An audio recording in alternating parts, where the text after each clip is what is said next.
الحمد لله الذي جعل الشمس والقمر بحسبان والنجم والشجر يسجدان كما فضل مكانا على مكان وإنسانا على إنسان ونشهد أن لا إله إلا الله وحده لا شريك له أما بعد فأعوذ بالله من الشيطان الرجيم بسم الله الرحمن الرحيم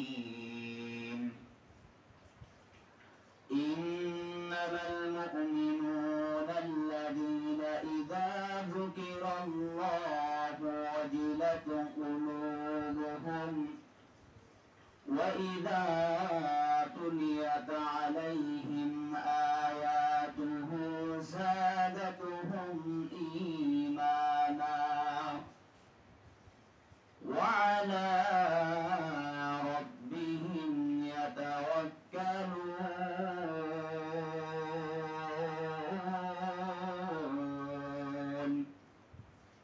الذين يقيمون الصلاة ومما رزقناهم ينفقون أولئك هم المؤمنون حقا لهم درجات عند ربهم ومغفرة ورزق كريم وقال تعالى من بنى لله مسجدا بنى الله له بيتا في الجنة وقال عليه الصلاة والسلام صدق الله العظيم الحمد لله আল্লাহ পাক রব্বুল আলামিনের দরবারে লক্ষ কোটি তার চেয়ে অনেক বেশি শুকর ও সুজুদ জ্ঞাপন করি যেই মহান রব, যেই মালিক, যেই মহান সত্তা অত্যন্ত দয়া ও মায়া করে মহাব্বত করে ভালোবেসে আল্লাহ পাক রব্বুল আলামিনের ঘরে জুমার দিন জুমার নামাজ আদায় করার লক্ষ্যে সুস্থতার সহিত আসবার বসবার যে মালিক, যেই মহান সত্তা সুযোগ ও সময় করে দিলেন, এজন্য আমরা বেজার না খুশি? যদি হয়ে থাকি খুশি, আওয়াজ কম হবে না বেশি? আওয়াজ দিবেন বেশি, আল্লাহ তাআলা হবেন খুশি। আর আল্লাহ তাআলা যদি হন খুশি, করে দিবেন জান্নাতবাসী। বলি সুবহানাল্লাহ। এজন্য অন্তরস্থল থেকে সেই মালিকের শানে একবার শুকরিয়া জ্ঞাপন করি, সকলে বলি আলহামদুলিল্লাহ। আলহামদুলিল্লাহ।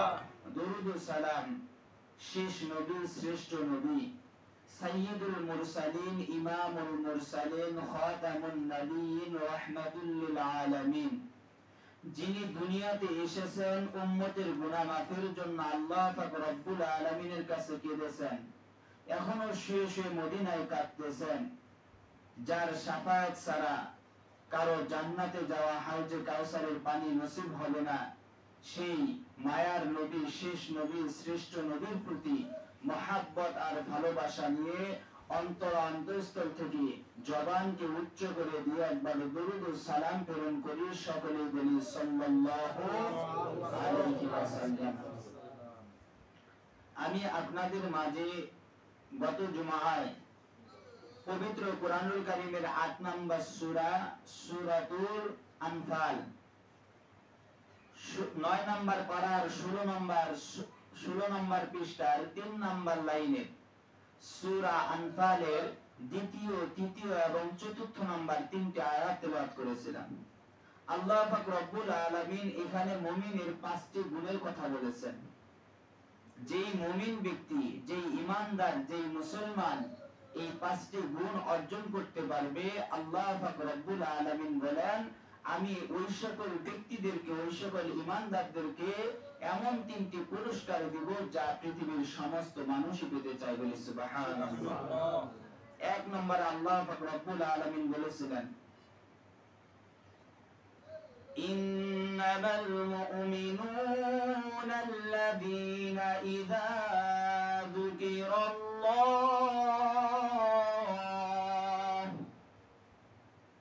ওয়াজিলাত কুলুবুহুম ওয়া ইযা তুলিয়াত আলাইহিম আয়াতুহু যাদাতুহুম ঈমানা।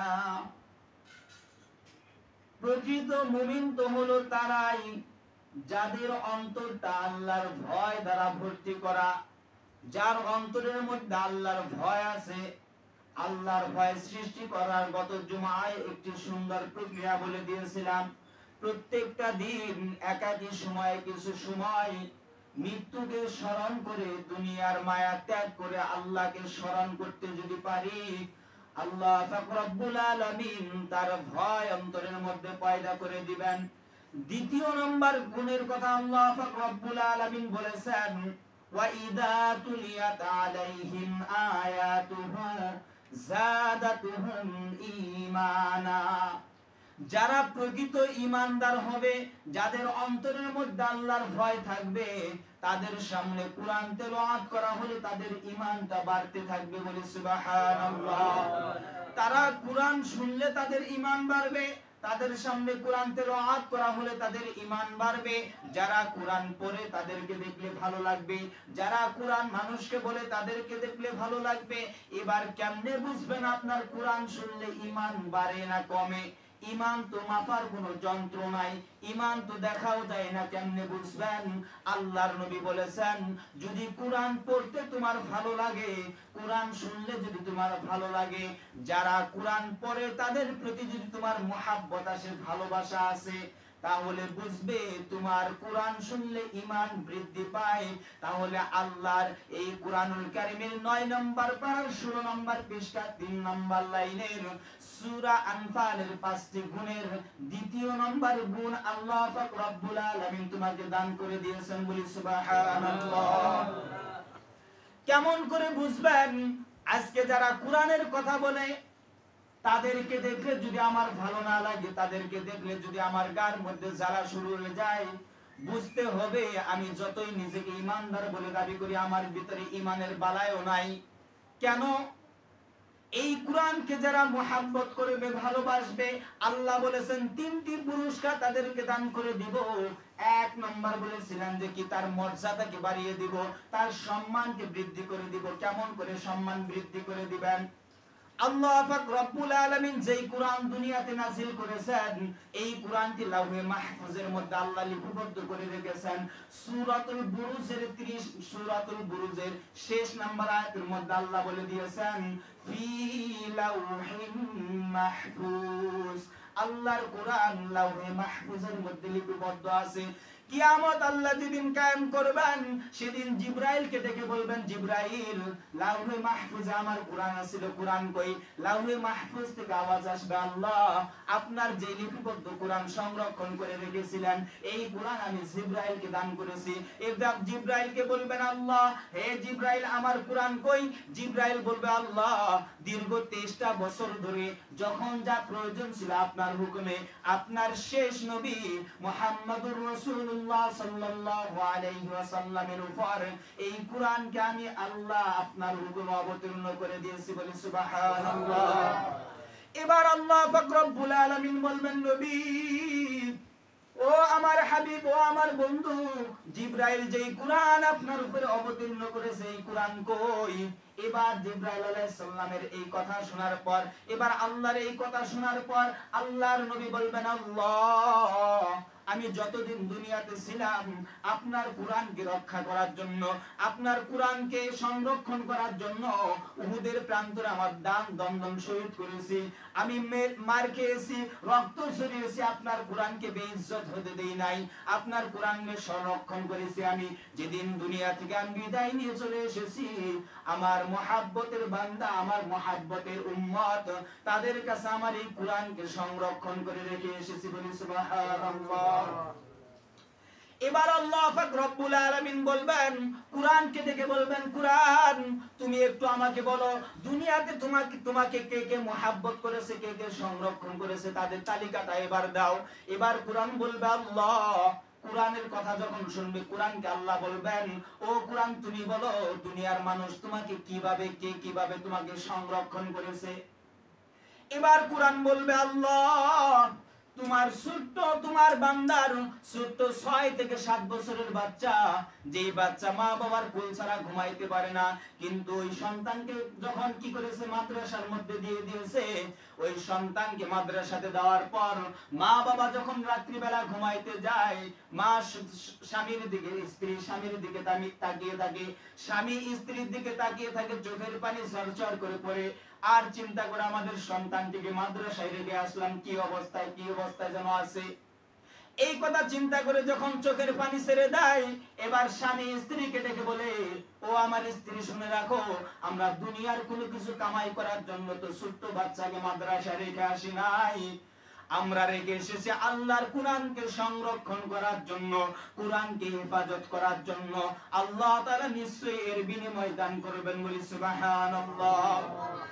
সেদিন ওই কুরআন ওই সকল মানুষের পক্ষে দাঁড়িয়ে বলবে, আল্লাহ ছোট্ট আদরের ছোট্ট 6 বছর 7 বছরের বাচ্চাকে মাদ্রাসায় দিয়েছিল, তাদেরকে কোরআনে হাফেজ বানিয়ে তোমার কোরআনকে দুনিয়ার বুকে সংরক্ষণ করেছে। এবার কোরআনের ভাষ্য শুনে আল্লাহ পাক রব্বুল আলামিন ডেকে বলবেন, ওই সকল দুনিয়াতে মা বাবা কোথায়, তাদেরকে ডেকে আমার আরশের নিচে দাঁড় করিয়ে দাও। আরশের নিচে দাঁড় করিয়ে দিবে যখন, আল্লাহ পাক ডেকে বলবেন তখন, ও আমার জিবরাইল তুমি কি করে আরশের মধ্যে দেখো, আমি এমন একটি নূরের টুপি রেখে দিয়েছি, যে নূরের টুপিগুলো এনে ওই সকল হাফেজ কোরআনের মা বাবার মাথার মধ্যে পরিয়ে দাও, যে টুপির আলো সূর্যের চেয়ে কোটি কোটি গুণে বেশি আলোকিত হয়ে যাবে, বলি সুবহানাল্লাহ। তাহলে কোরআনকে মহব্বত করলে, কোরআনকে সংরক্ষণ করলে, হেফাজত করলে সম্মান দুনিয়া এবং আখিরাতে আছে না নাই? তাহলে এই কোরআনকে সংরক্ষণ করবে যারা, দুনিয়া এবং আখিরাতে মর্যাদাবান এবং সফলকাম হবে তারা।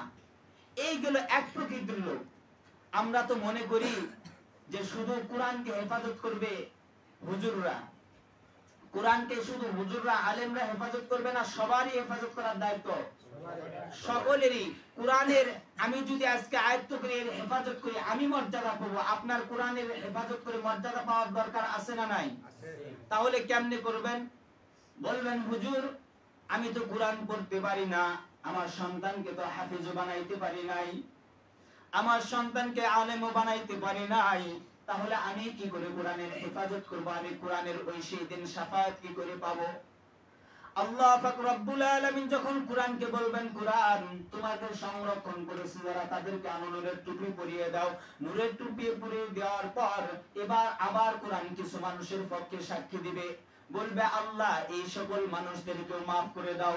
এবার আল্লাহ পাক রব্বুল আলামিন ডেকে বলবেন, কেন আমি তাদেরকে মাফ করে দিব? কোরআন তুমি আমাকে বলো। বলবে, আল্লাহ ওই সন্তানটি মাদ্রাসায় পড়েছিল, ওই মাদ্রাসার খরচ চালানোর জন্য কিছু মানুষ তাদের অর্থকে ব্যয় করেছিল, কিছু মানুষ ওই মাদ্রাসার হাফেজে কোরআনদের রোজিং রেখে খাবার খাইয়েছিল, কিছু মানুষ ওই যারা কোরআন পড়তো তাদেরকে মুহাব্বত করত, তাদেরকে হাদিয়া দিত, তাদের কাছে যাইতো, পরামর্শ নিত, তাদেরকে দিল থেকে মুহাব্বত করত, তাদের কোনো কষ্টে নিজে কি করত, নিজে যে সেখানে সান্ত্বনা দিত। আল্লাহ যারা এই কোরআনে হাফেজ হওয়ার কারণে আজকে মর্যাদা পেয়েছে, তাদেরকে যারা সহযোগিতা করেছে অর্থ দিয়ে, শ্রম দিয়ে, মেধা দিয়ে, আল্লাহ আপনার কাছে আমি শাফায়াত করতেছি, কোরআন তাদেরকেও যতক্ষণ মাফ করে না দিবেন, আমি তাদেরকে ছেড়ে কোরআন কোথাও যাব না, লাউহে মাহফুজেও যাব না। সেদিন কোরআনের কথা শোনার পর আল্লাহ বলবেন, যাও কোরআন তোমাকে অনুমতি দিয়ে দিলাম, যত মানুষকে তুমি শাফায়াত করবে সমস্ত মানুষকে বিনা হিসেবে জান্নাত দান করে দিব, বলি সুবহানাল্লাহ। তাহলে যে কোনো অ্যাঙ্গেল থেকে হোক না কেন এই কোরআনের সাথে আপনি সম্পর্ক তৈরি করেন। যদি একটা সন্তান থাকে, তাকে কোরআন শিক্ষা দেন, বলি না কোরআনে হাফেজ বানাতে হবে, বলি না সহি শুদ্ধ কোরআন তেলাওয়াত শিক্ষা দেন। যদি এবার সন্তানকে সেই শিক্ষা দিয়ে থাকেন, যদি সেটাও যদি সুযোগ না হয়ে থাকে, কোনো মাদ্রাসায় আপনি সহযোগিতা করেন, অর্থ দিয়ে, শ্রম দিয়ে, মেধা দিয়ে, বুদ্ধি দিয়ে, যেখানে কোরআন তেলাওয়াত হয় সেখানে আপনি সহযোগিতা করেন, তাও যদি না পারেন, যারা কোরআন তেলাওয়াত করে, যারা কোরআন পড়ে, যারা কোরআনের কথা বলে, যারা কোরআন প্রচার করে, তাদেরকে মহব্বত করেন, তাদেরকে ভালোবাসেন। আল্লাহ পাক রব্বুল আলামিন এর উসিলা হলেও কাল কিয়ামতের দিন কোরআনের শাফায়াত আমাদেরকে maaf করে দিবেন, বলি সুবহানাল্লাহ। তাহলে দ্বিতীয় নাম্বার গুণ হলো যারা কোরআন শুনবে তাদের কি হবে? ঈমান বেড়ে যাবে। ঈমান বেড়ে যাবে। ঈমান তো দেখা যায় না, বাড়বে কেমনে, বুঝবেন কেমনে? যদি কোরআন শুনলে ভালো লাগে, কোরআন যদি পড়তে মন চায়, কোরআন যদি শুনতে মন চায়, কোরআনের কোনো কাজে, কোরআনি কোনো কাজে, মাহফিলে এরকম করে কোরআন যখন তেলাওয়াত করা, ওখানে যদি আপনার সহযোগিতা করতে ও তাদেরকে ভালোবাসা, তাদের প্রতি যদি মহব্বত আসে, তাহলে বুঝতে হবে যে কোরআন শুনলে আমার ঈমানটা বৃদ্ধি পায়, বিদায় এগুলোর প্রতি আমার মহব্বত এবং ভালোবাসা আসে। আর এগুলোর প্রতি যদি আপনার মহব্বত ভালোবাসা না আসে, আপনার যদি ওগুলোর প্রতি ঘৃণা আসে, তাহলে বুঝতে হবে আপনার ভিতরে ঈমানের কোনো বালাই নাই। তাহলে দ্বিতীয় নাম্বার গুণ হলো, এক নাম্বার গুণ বলেছিলাম ইন্নামাল মুমিনুনা আল্লাযীনা ইযা যুকিরাল্লাহ ওয়াজিলাত কুলুবুহুম। এক নাম্বার ঈমানদারের গুণ হলো তাদের অন্তরের মধ্যে আল্লাহর ভয় থাকবে। ওয়া ইযা তুলিয়াত আলাইহিম আয়াতুহু যাদাতুহুম ঈমানা। দ্বিতীয় নাম্বার গুণ হলো যখন তারা কোরআন শুনবে তাদের ঈমানটা বৃদ্ধি পেতে থাকবে। তিন নাম্বার গুণ হলো وعلى ربهم يتوكلون। ঈমান যাদের বৃদ্ধি পাবে, অন্তরের মধ্যে আল্লাহর ভয় যাদের থাকবে, ঈমান যাদের বৃদ্ধি পাবে, তারা সর্বক্ষেত্রে, সর্বহালতে, সর্ব অবস্থায় আল্লাহর উপরে ভরসা করবে, আল্লাহর উপরে তাওয়াক্কুল করবে। দেখবেন সর্ব অবস্থায় আল্লাহর উপরে তাওয়াক্কুল করে যারা, তিন নাম্বার ঈমানদারের গুণ অর্জনকারী হলো তারা, বলি সুবহানাল্লাহ। এক্সাম্পল কেমন করে বুঝবেন আমি আল্লাহর প্রতি ভরসা করব, তাকওয়া অবলম্বন করব? ধরেন এখান থেকে আমি ঢাকা রওনা দিয়েছি, ঢাকা গিয়ে পৌঁছাইলাম, এবার গাড়ি কিন্তু আমাকে ঢাকা নিয়ে যায় নাই, নিয়ে গেছেন আল্লাহ, গাড়ি হলো মাধ্যম, বলেন ঠিক কিনা? আমাকে, আমি খাবার খাই, ব্যবসা করি, এই ব্যবসা আমাকে রিজিক দেয় না, রিজিক দেন হলো আল্লাহ, ব্যবসা হলো মাধ্যম। চাকরি আমাকে রিজিক দেয় না, রিজিক দেন হলো আল্লাহ, চাকরি হলো মাধ্যম। এরকম করে কৃষি খাত আমাকে রিজিক দেয় না, রিজিক দেয় হলো আল্লাহ, ওই কৃষি খাতটা হলো মাধ্যম। সরাসরি আল্লাহকে মাধ্যম মনে করে যারা, আল্লাহর উপরে ভরসা করে যারা, তারাই হলো ওয়া আলা রাব্বিহিম ইয়াতাওয়াক্কালুন। আল্লাহর ভয় অন্তরের মধ্যে অর্জন করে কোরআন শুনলে তাদের ঈমানকে বৃদ্ধি করে, আল্লাহর উপরে ভরসা করে যারা, সর্ব অবস্থা আল্লাহর সাহায্য পেয়ে সফল কাম হবে তারা, বলি সুবহানাল্লাহ। তাহলে আমি যদি নিজেকে ঈমানদার বলে মনে করি, এক নাম্বার আল্লাহর ভয় থাকতে হবে অন্তরের মধ্যে, দ্বিতীয় নাম্বার কোরআন শুনলে আমার ভালো লাগবে, তিন নাম্বার ওই ব্যক্তিগুলো সর্ব অবস্থায় আল্লাহর উপরে কি করবে? ভরসা করবে। আল্লাহর উপরে ভরসা করবে যখন, সমস্ত বিপদ এবং আপদ থেকে আল্লাহ তাআলা তার কুদরতে হাত দ্বারা তোমাকে হেফাজত করবে, তখন বলি সুবহানাল্লাহ। আজকে আপনি বিপদে পড়েছেন, মুসিবতের মধ্যে পড়েছেন, আপনি অমুকের শরণাপন্ন হন, অমুকের কাছে যান, একটা বারো কি আপনার মনে হয় না আমার একজন মালিক আছেন, আমার একজন আল্লাহ আছেন, যিনি আমাকে দেখেন, যিনি আমাকে পালেন, যিনি আমাকে রিজিক দেন, যিনি আমাকে সুস্থ রাখেন, অসুস্থতা দিয়ে পরীক্ষা করেন, ওই মালিকের কাছে একটা বার সাহায্য চাই, ওই মালিকের কাছে দুই রাকাত নামাজ পড়ে হাত তুলে দোয়া করেন, আল্লাহ আমি এই সমস্যার মধ্যে পড়েছি, দুনিয়ার কোনো মানুষ নাই উদ্ধার করার, যদি আপনি আমাকে এই সমস্যা থেকে উদ্ধার না করেন, এই বিপদ থেকে আপনি যদি আমাকে উদ্ধার না করেন, এভাবে আল্লাহর কাছে হাত তুলে দোয়া করেন, আল্লাহ তাআলা ওই বিপদ থেকে উদ্ধার হওয়ার পথ খুলে দিবে, বলেন ঠিক কিনা? এজন্য আল্লাহর কাছে সর্ব অবস্থা আল্লাহর উপরে ভরসা করা। আল্লাহর উপরে ভরসা করার দরকার আছে না নাই? আল্লাহর উপরে ভরসা করব তো ইনশাআল্লাহ। ঈমানদার কখনো হতাশ হয় না, ঈমানদার কখনো বিপদে হতাশ হতে পারে না, কারণ তার সঙ্গে সর্ব অবস্থায় কে আছেন?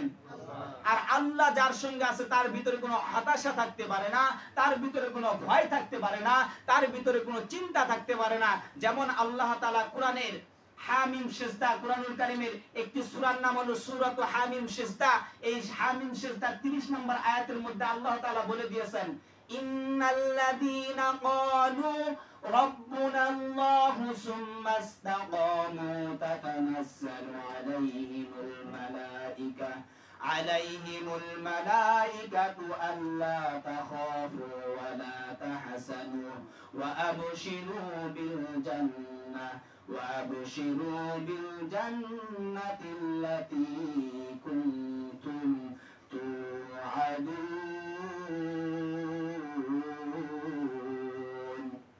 الله পাক রব্বুল আলামিন বলেন ইন্নাল্লাযীনা ক্বালু রাব্বুনাল্লাহ ইন্না মানে নিশ্চয়ই আল্লাযীনা যারা ক্বালু বলে রাব্বুনাল্লাহ আমাদের রব হলেন আল্লাহ সুম্মাস্তাকামু শুধু মুখে বলে তাই নয় ইস্তেকামত থাকে অবিচল থাকে অটুট থাকে তার প্রতি বিশ্বাস স্থাপন করে দাঁড়ানো গাছের নয় শক্ত শিখরের নয় সেখানে যদি দাঁড়িয়ে থাকতে পারে আল্লাহ পাক রব্বুল আলামিন বলেন আল্লাহ তাখাফু ওই সকল মানুষের কোনো ভয় নাই ওয়ালা তাহসানু তাদের কোনো চিন্তাও নাই ওয়াবশিরু বিল জান্নাহ যারা আমার প্রতি বিশ্বাস স্থাপন করেছে আমার উপরে ইস্তেকামত থেকে আল্লাহর উপরে ভরসা করেছে ওয়াবশিরু বিল জান্নাহ তাদের কোনো চিন্তাও নাই ভয়ও নাই এই দৃঢ় বিশ্বাসটাই তাদেরকে জান্নাতে পৌঁছে দিবে বলি সুবহানাল্লাহ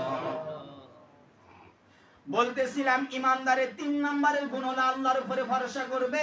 চতুর্থ নম্বর গুণের কথা আল্লাহ পাক রব্বুল আলামিন বলেছেন কুরআনুল কারীমের ৮ নম্বর সূরা ৯ নম্বর পারা ১৬ নম্বর পৃষ্ঠা ৩ নম্বর লাইনের সূরাতুল আনফালের ৪ নম্বর আয়াতের মধ্যে আল্লাহ পাক রব্বুল আলামিন বলেন আল্লাযীনা ইউকিমুনাস সালাতা ওয়া মিম্মা রাযাকনাহুম ইউনফিকুন আল্লাযীনা ইউকিমুনাস সালাহ যেই ব্যক্তির অন্তরের মধ্যে আল্লাহর ভয় থাকবে দ্বিতীয় নম্বর তার ঈমানটা বাড়তে থাকবে আল্লাহর কোরআন শুনলে ৩ নম্বর আল্লাহর উপরে ভরসা করবে যখন চতুর্থ নম্বর ওই ব্যক্তিটা নামাজ কায়েম করবে তখন বলেন ঠিক কি না যেই ব্যক্তি বলবে আমার অন্তরের মধ্যে আল্লাহর ভয় আছে কুরআন শুনলে ঈমান বাড়ে আমি সর্ব অবস্থায় আল্লাহর উপরে ভরসা করি ওই ব্যক্তি কখনো বলতে পারে না যে কাজ বাদ দিয়ে নামাজ পড়লে কাজটা কি করে দিবে এই ব্যক্তি কখনো এই কথা বলতে পারে না বলেন ঠিক কি না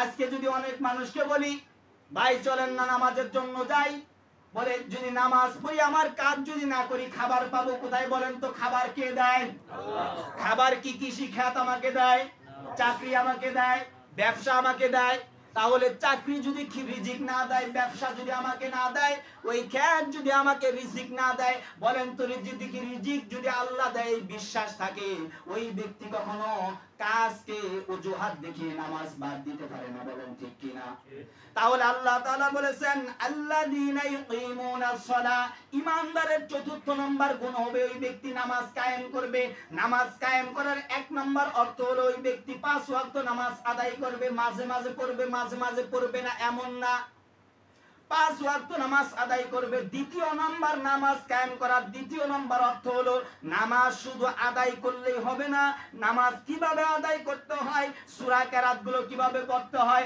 রুকু সিজদাগুলো কিভাবে করতে হয় তাসবিহ তাহলিলগুলো কিভাবে করতে হয় এগুলো সঠিকভাবে জানবে যেখানে গেলে জানা যায় সেখানে যাবে সঠিকভাবে জেনে সঠিকভাবে ইবাদত করে আল্লাহর উপরে সাহায্য কামনা করবে এটা হলো দ্বিতীয় নম্বর নামাজ কায়েম করার দ্বিতীয় নম্বর অর্থ দেখবেন একজন ড্রাইভার একজন গাড়ি চালক যদি কি করে একজন যদি হেল্পার ৩ মাস ৬ মাস যদি কোনো গাড়ির পিছে যায় দেখবেন একদিন যদি কি করে এরকম ড্রাইভার যদি আসতে দেরি করে ওরকম করে কি করে গ্যারেজ থেকে রাস্তায় গাড়ি নিয়ে যাওয়ার মতো যোগ্যতাটা ওই হেল্পারের হয়ে যায় বলেন ঠিক কিনা অথচ আজকে আপনি আমি ১ বছর ৫ বছর ১০ বছর ১৫ বছর ২০ বছর ধরে নামাজ পড়তেছি কিন্তু এখন পর্যন্ত সূরা ফাতিহাটা শুদ্ধ করতে পারলাম এখন পর্যন্ত রুকুটা কিভাবে দিতে হয় এই রুকু দেওয়াটা শিখলাম না সিজদাটা কিভাবে করতে হয় জানলাম না আত্তাহিয়াতু পারি না দরুদ শরীফ পারি না দোয়া সূরা পারি না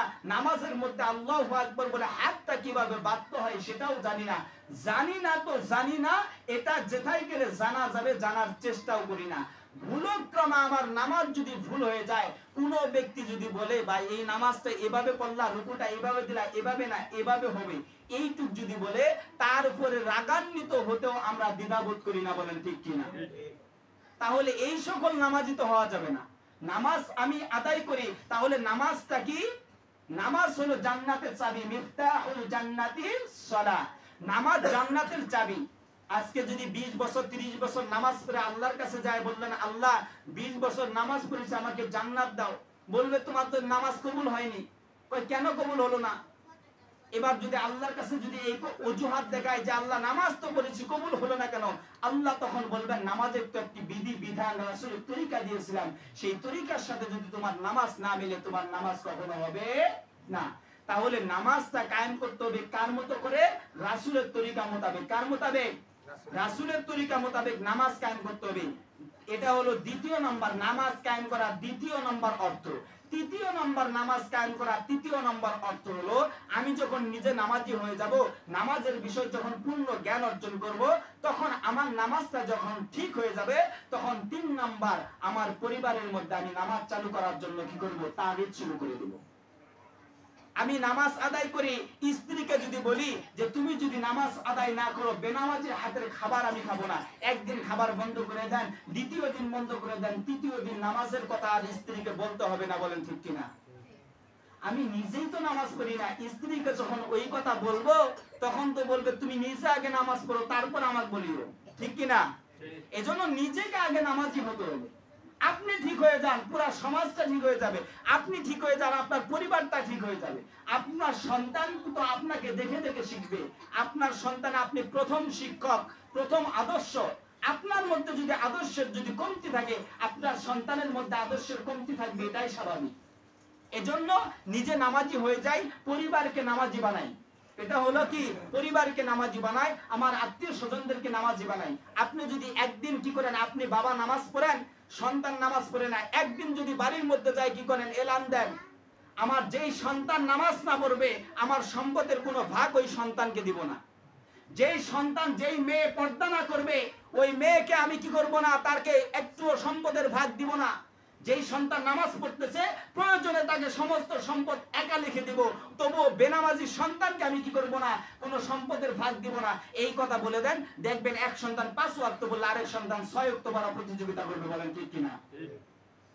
আপনি আজকে বলেন যে সন্তান নামাজ পড়ে না, কথা শুনে না, কেন কথা শুনবে না?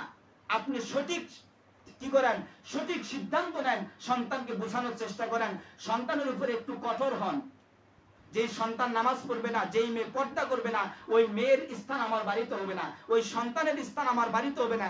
এই কথাটা যদি পরিবারের মধ্যে আপনি চালু করে দেন, হয়তোবা সন্তানরা সাময়িক একটু মন খারাপ করবে।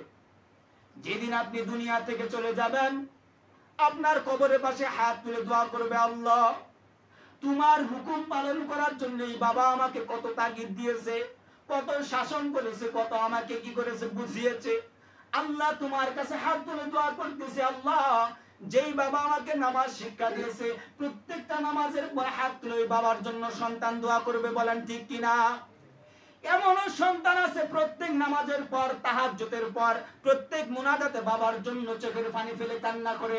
অথচ এমনও সন্তান আছে প্রত্যেক নামাজ তো দূরের কথা, বছরে একদিন তো দূরের কথা, বাবাকে ওই যে কবরস্থানে কবর দিয়ে রেখে এসেছে, কোনোদিন বাবার কবরের পাশে যাওয়ার সুযোগ ও সময় তার হয় না। বলেন ঠিক কিনা? এটা কেন? আপনার সন্তানকে আপনি সেই শিক্ষাটাই দিতে পারেন না। আপনি একজন ব্যর্থ বাবা। আজকে